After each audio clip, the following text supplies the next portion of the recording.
Donald Trump's tariff roller coaster continues this morning, with hefty tariffs on dozens of nations put on pause for 90 days, and most countries now exempt, except China.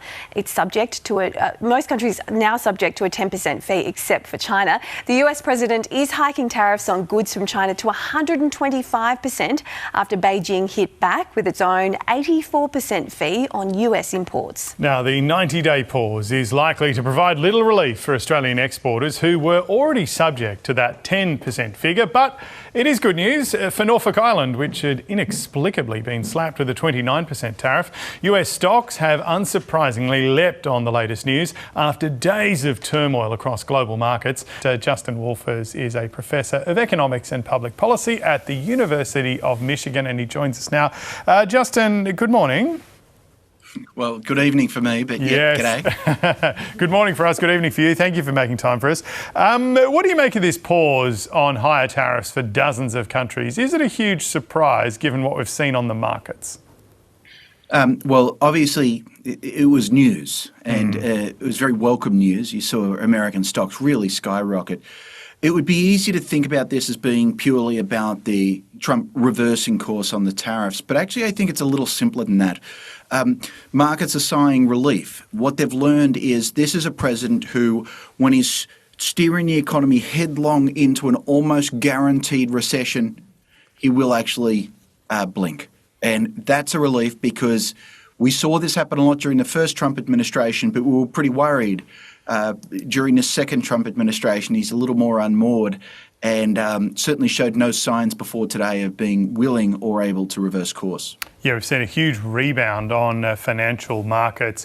However, China has had the tariff on it put up even more. Of course, China is Australia's largest trading partner. What does it mean for Australia? Yeah.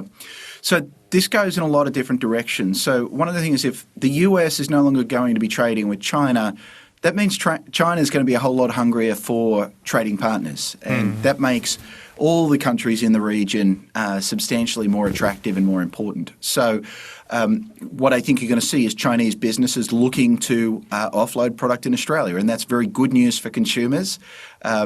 You're also going to see that there were goods that the Chinese used to import from the United States.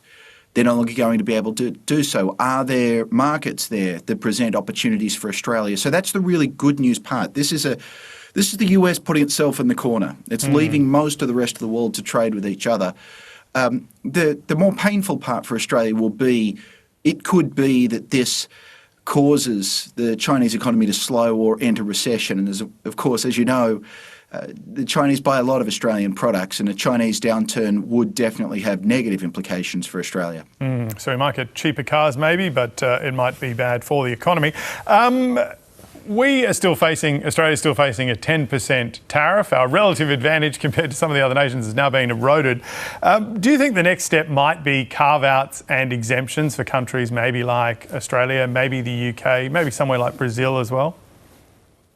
Yeah, so let me first of all just give you a sense of how difficult this is to forecast. Remember, Canada and Mexico, our two closest allies, just a few weeks ago we were talking about how they were enemy number one and actually were getting the harshest tariffs of any country on earth from the US. They're now getting the least harsh tariffs. So they've gone from the top to the bottom of the table. So, you know, what I think is going to happen is the administration is reversing course. It's decided that it's changing the rationale for these tariffs, and these tariffs are all about the art of the deal. Look, here's the reality. Most countries had very, very low tariffs at the beginning of 2025. We've had trade agreements and trade liberalizations for decades now. And so what Trump did is he's upped the American tariffs, and in some cases caused retaliation.